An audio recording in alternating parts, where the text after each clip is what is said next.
Assalamualaikum warahmatullahi wabarakatuh.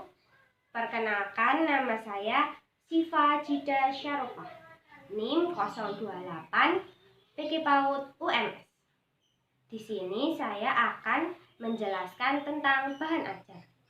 Pengertian bahan ajar secara umum adalah susunan bahan informasi, alat atau teks, dan seperangkat materi yang disusun secara sistematis, baik tertulis maupun tidak tertulis, yang diperlukan guru untuk merencanakan, menelaah, dan pelaksanaan pembelajaran. Sedangkan tujuan pembuatan bahan ajar yaitu 1. Membantu peserta didik dalam mempelajari sesuatu. Yang kedua, memudahkan peserta didik dalam melaksanakan pembelajaran. Yang ketiga, menyediakan berbagai jenis pilihan bahan ajar sehingga mencegah timbul rasa bosan. Yang keempat, agar kegiatan pembelajaran menjadi lebih menarik. Isi dari bahan ajar itu ada pengetahuan, keterampilan, dan sikap. Untuk anak usia dini, pembuatan bahan ajar harus memperhatikan prinsip pengembangan bahan ajar pendidikan anak usia dini, yaitu relevan, yaitu memiliki kesesuaian secara internal dan eksternal. Yang kedua, fleksibilitas, yaitu sesuai dengan kondisi lingkungan sekitar sekolah. Selanjutnya ada kontinuitas, yaitu memenuhi unsur kesinambungan secara vertikal dan horizontal. Dan yang keempat, efisien dan efektivitas, yaitu mendayagunakan waktu, biaya, dan sumber-sumber pendidikan secara optimal. Untuk teknik dan prosedur penyusunan bahan ajar pendidikan anak usia dini, yang pertama, analisis kebutuhan bahan ajar. Kebutuhan bahan ajar apa yang harus digunakan saat membuat bahan ajar. Yang kedua, analisis SK, KD, indikator. Jadi, SK, KD, indikator harus sesuai dan mengembangkan perkembangan anak. Yang ketiga, analisis sumber belajar. Sumber belajar harus tepat dan mengembangkan perkembangan anak. Yang keempat, pemilihan dan penentuan bahan ajar. Bahan ajar yang digunakan harus sesuai dengan anak usia dini. Selanjutnya, saya akan menjelaskan bahan ajar yang sudah saya buat dengan tema keluargaku dan subtema profesi ibu dan ayah. Yang pertama, saya akan menjelaskan tentang kerangka penyusunan bahan ajar. Di dalamnya ada tema, SK, KD, aspek yang dikembangkan, indikator, dan perencanaan. Nah, SK saya mengambil dari kebutuhan yang akan digunakan. Misalkan SK yang saya buat itu yaitu mengetahui macam-macam profesi keluarga. Misalkan polisi, dokter, dan lain-lain. Untuk KD, saya mengambil dari KD yang sudah ditentukan. Saya mengambilnya 1.2, yaitu menghargai diri sendiri, orang lain, dan lingkungan sekitar sebagai rasa syukur kepada Tuhan. Aspek yang dikembangkan itu adalah nilai agama dan moral. Indikator saya mengambil dari standar tingkat pencapaian perkembangan anak, yaitu berperilaku jujur, penolong, sopan, hormat, sportif, dan sebagainya. Untuk perencanaan, saya mengambil mensyukuri dan menghargai semua yang dimiliki dengan berdoa kepada Tuhan dengan baik. Yang kedua, SK yang masih sama, KD yang berbeda. Yang kedua, 2.KD 2.5 memiliki perilaku yang mencerminkan sikap percaya diri. Dan 3.3 mengenal anggota tubuh, fungsi dan gerakannya untuk mengembangkan motorik kasar dan halus. Aspek yang dikembangkan itu adalah fisik motorik. Indikator 1. Melakukan koordinasi gerakan mata, kaki, tangan, kepala dalam menirukan tarian atau senam.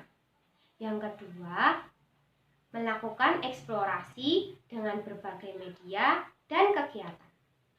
Yang ketiga, membersihkan dan membereskan tempat bermain. Perencanaan kegiatannya melakukan kegiatan dengan menggunakan motorik kasar seperti bertepuk tangan dan melakukan kegiatan motorik halus dan kesehatan seperti menulis dan membersihkan mainan. Yang ketiga yaitu KD-nya 3.5 mengetahui cara memecahkan masalah sehari-hari dan berperilaku kreatif. Aspek yang dikembangkan adalah kognitif. Indikatornya 1. Menunjukkan sikap kreatif dalam menyelesaikan masalah. Yang kedua, mengurutkan benda berdasarkan urutan dari paling kecil ke paling besar atau sebaliknya. Yang ketiga, mencocokkan bilangan dengan lambang bilangan. Perencanaan kegiatannya yaitu memasangkan benda yang sama seperti memasangkan profesi ayah dan ibu. Yang keempat itu KD 4.10 menunjukkan kemampuan berbahasa reseptif. Aspek yang dikembangkan itu bahasa. Indikatornya 1. Mengulang kalimat yang lebih kompleks. 2. Menjawab pertanyaan yang lebih kompleks. 3. Memahami hubungan antara bunyi dan bentuk huruf. Perencanaan kegiatannya itu bercerita tentang profesi yang ada di keluarganya. Selanjutnya, yang kelima, 3KD 3.13 mengenal emosi diri dan orang lain. Aspek yang dikembangkan sosial emosi. Indikatornya yaitu 1. Mengenal perasaan sendiri dan mengenalnya secara wajar. Yang kedua, bertanggung jawab atas perilakunya untuk kebaikan diri sendiri. Yang ketiga, mengekspresikan emosi yang sesuai dengan kondisi yang ada. Perencanaan kegiatannya dapat mengungkapkan perasaan dengan bernyanyi riang. Yang ke-6, yang terakhir, yaitu 4.9. KD 4.9 menggunakan teknologi sederhana seperti peralatan rumah tangga, peralatan bermain, peralatan pertukangan, dan lain-lain untuk menyelesaikan tugas dan kegiatannya. Aspek yang dikembangkan yaitu seni. Indikatornya 1. Membuat karya seperti bentuk sesungguhnya dengan berbagai bahan, kertas, plastisin, balok, dan lain-lain.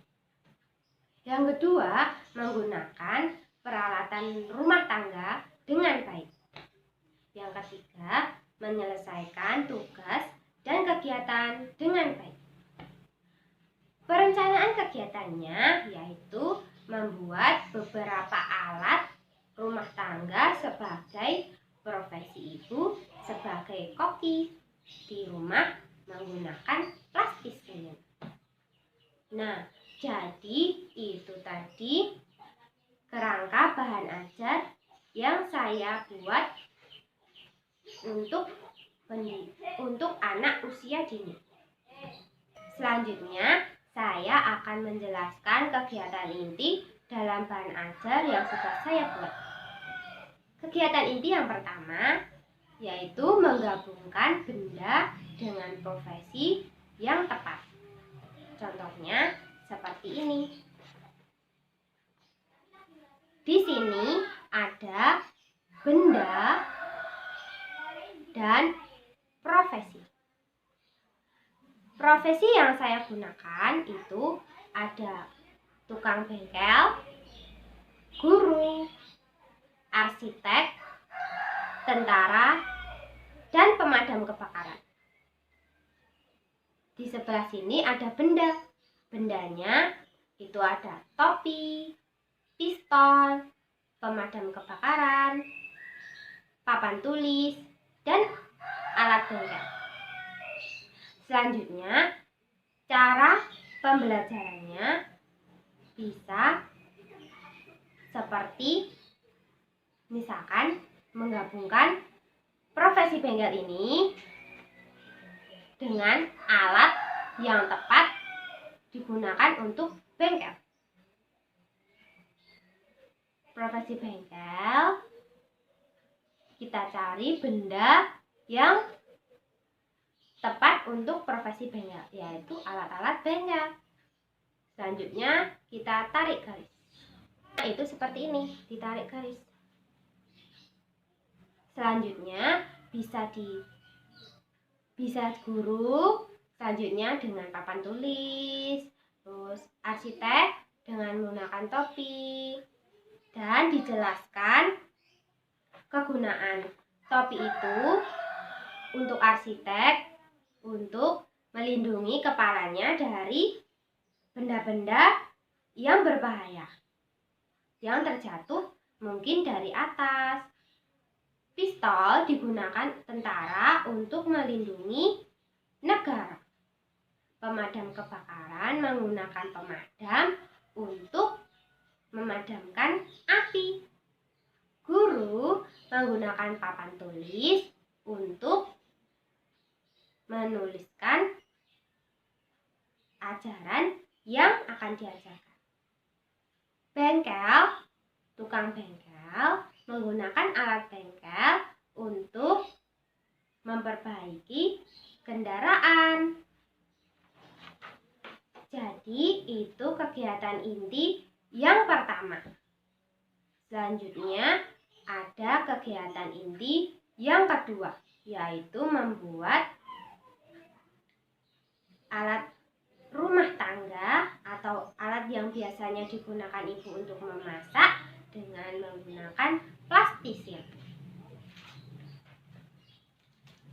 Nah, contohnya itu seperti ini. Ada kompor, ada wajan, ada spatula, ada saringan, dan alat-alat yang lain yang biasa digunakan ibu untuk memasak. Bisa dikreasikan sendiri sesuai keinginan anak. Nah, itu tadi kegiatan inti yang digunakan pada pengembangan bahan ajar. Kegiatan inti yang pertama itu mengembangkan fisik motorik, yaitu motorik halus, bahasa, dan kognitif. Yang kegiatan inti yang kedua lebih mengembangkan seni dan fisik motorik, yaitu motorik kasar. Jadi itu kegiatan inti dan penjelasan dari saya. kerangka susunan bahan ajar, dan tentang bahan ajar. Cukup sekian, semoga bermanfaat. Saya memohon maaf apabila ada salah kata dan perbuatan. Wassalamualaikum warahmatullahi wabarakatuh.